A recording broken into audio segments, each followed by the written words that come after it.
Hello students, जैसा कि मैंने कल के वीडियो में एम्पिरिकल रेजोनेंस एनर्जी को पढ़ाया था और स्टार्ट किया था। उसमें हमने 4 पॉइंट देखे थे। उसमें पढ़ लिया था heat of combustion and heat of formation. हमने डिटरमाइन किया था किस प्रकार से एरोमेटिक हेटेरोसाइक्लिक कंपाउंड्स में एम्पिरिकल रेजोनेंस एनर्जी के लिए निकालने के लिए हम इन दोनों चीज़ों का यूज़ कर सकते हैं।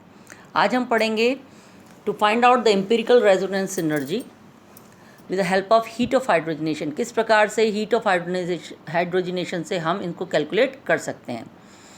The empirical resonance energy can also be determined from the heat of hydrogenation of the heterocyclic compound. जो एरोमेटिक कंपाउंड होते हैं उनको अगर एक एक करके बॉन्ड पर हाइड्रोजनेशन करें तो उस वक्त जो हीट इलेबोरेट होती है निकलती है उसके द्वारा हम एम्पिरिकल रेजोनेंस एनर्जी को हम कैलकुलेट कर सकते हैं। The empirical resonance energy can be taken as the difference between the heat of hydrogenation of a compound and that of the hypothetical localized structure. कैसे? हम जिस कंपाउंड का हीट ऑफ हाइड्रोजनेशन निकालना चाहते हैं उसका हीट ऑफ हाइड्रोजनेशन और ऐसे कंपाउंड जो कि हाइपोथेटिकल है, जिसका एग्जिस्ट होना संभव नहीं है, उस हाइपोथेटिकल लोकलाइज स्ट्रक्चर की हीट ऑफ हाइड्रोजनेशन पेपर पर, मतलब एक्सपेरिमेंटली तो हम कर ही नहीं सकते हाइपोथेटिकल लोकलाइज स्ट्रक्चर को, पर उसका हम एक कहना चाहिए कल्पना करके उसके लिए हम हीट ऑफ हाइड्रोजनेशन निकालते हैं। एक्सपेरिमेंटल नहीं, थ्योरेटिकली। इन दोनों के डिफरेंस से हम किसी भी एरोमेटिक कंपाउंड का heat of empirical resonance energy calculate कर सकते हैं।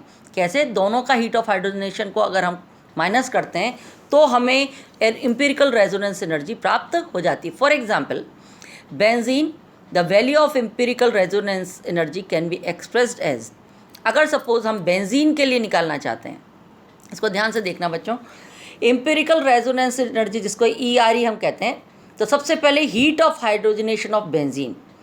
हमें heat of hydrogenation of benzene पता है, एक्सपेरिमेंटली को माइनस करेंगे heat of hydrogenation of localise structure of cyclohexatriene, जो दिखने में बेंजीन जैसा है, एक हाइपोथेटिकल स्ट्रक्चर है पर उसमें डीलोकलाइजेशन पॉसिबल नहीं, ऐसा हम मानते हैं। तो एक बेंजीन का जिसमें डीलोकलाइज स्ट्रक्चर है पर दिखने में वो बिल्कुल साइक्लोहेक्साट्राइन जैसा ही है, तो heat of hydrogenation of benzene minus heat of hydrogenation of localise structure of cyclohexatriene, मतलब बेंजीन जैसा ही संरचना जिसमें 3 लोकलाइज्ड स्थिर बंद होते हैं, घूमते नहीं हैं। The calculation of empirical resonance energy for benzene molecule can be done as shown below. तो सबसे पहले हम heat of hydrogenation of localized structure को हम सबसे पहले क्या करेंगे, एक एक करके निकालेंगे। लोकलाइज स्ट्रक्चर कैसा है? लोकलाइज स्ट्रक्चर है, फॉर एग्जांपल लोकलाइज स्ट्रक्चर है हमारा साइक्लोहेक्सेन। साइक्लोहेक्सेन का में एक डबल बॉन्ड हो तो साइक्लोहेक्सीन हो जाएगा, 2 डबल बॉन्ड है तो साइक्लोहेक्साडाइन हो जाएगा, 3 डबल बॉन्ड है तो साइक्लोहेक्साट्राईन हो जाएगा। तो हम एक एक करके हीट ऑफ हाइड्रोजनेशन का मान निकालेंगे। अगर एक डबल बॉन्ड है C6H10, एक हाइड्रोजनेशन किया, बन गया C6H12, यानी कि साइक्लोहेक्सीन है ये। इसके लिए हीट ऑफ हाइड्रोजनेशन का मान देखो कितना आया, -28.4, यानी एक अगर डबल बॉन्ड है तो उसके लिए हीट ऑफ हाइड्रोजनेशन का मान कितना पाया गया, -28.4। फिर उन्होंने कहा अगर सपोज 2 डबल बॉन्ड है, C6H8 है, 2 डबल बॉन्ड है तो उसके लिए 2 अणु हमारे हाइड्रोजन के लगेंगे और हमें साइक्लोहेक्सेन मिलेगा।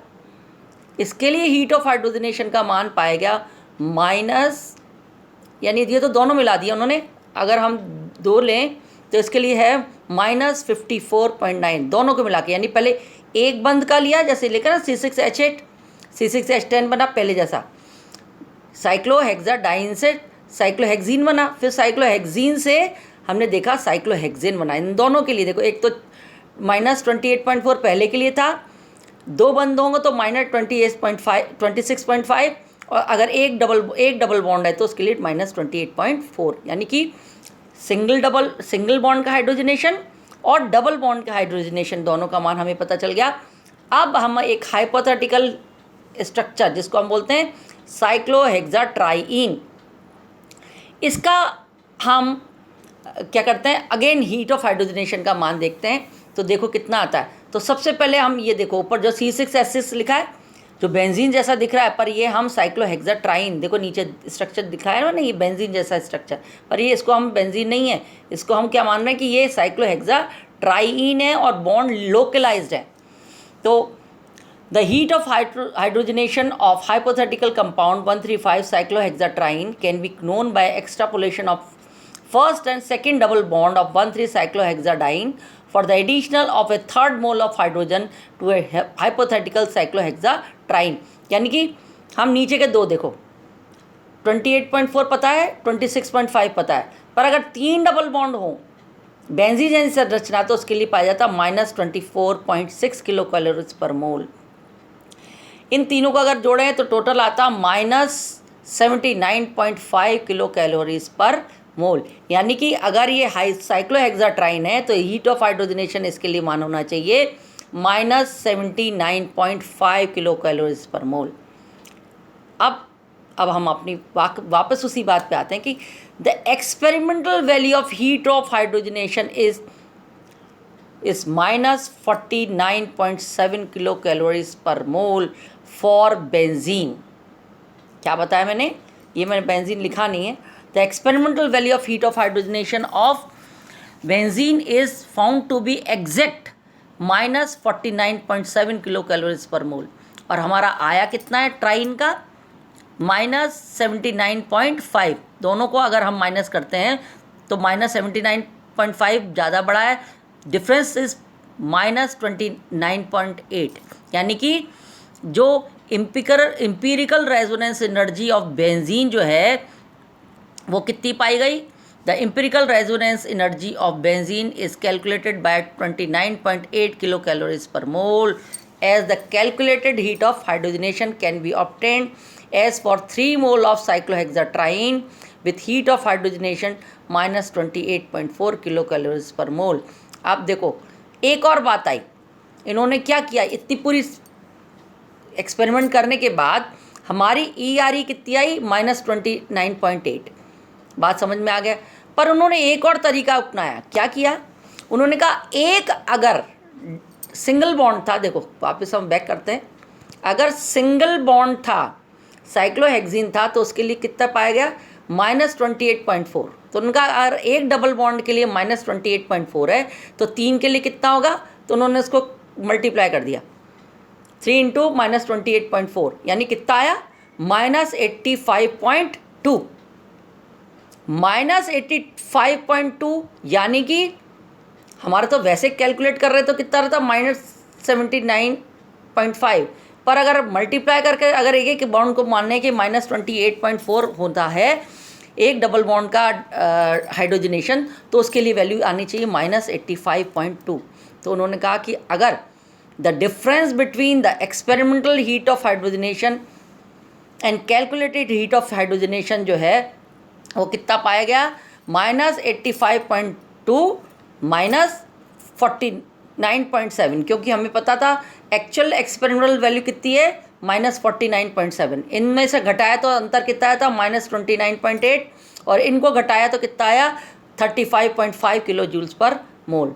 अब हमारे साथ ने परेशानी की थी, the 2 different values are obtained, यानी ERE की हमको 2 वैल्यू मिली, एक वैल्यू मिली 29.8, दूसरी मिली 38.1, क्योंकि इन दोनों को हम माइनस करेंगे तो कितना आया 38.1। देखो तुम्हारी बुक में अलग दे रखा है, मैंने इसको अलग तरीके से इसको कैलकुलेट करके दिखाया, क्योंकि उसमें घटाने पर भी बिल्कुल गलत वैल्यूज़ दे रखी उन्होंने। The experimental resonance for benzene is 29.8 and 38.1 kilo calories per mole as the 2 model system used for calculation is selected in a different way. मतलब उन्होंने दोनों तरह से करके देखा, साइक्लोहेक्साट्राईन बना के भी देखा, एक एक बंद का हाइड्रोजनेशन करके भी देखा, और अंत में एक ही बॉन्ड का 3 बार मल्टीप्लाई करके देखा, और दोनों बार हमने देखा डिफरेंस अलग अलग था।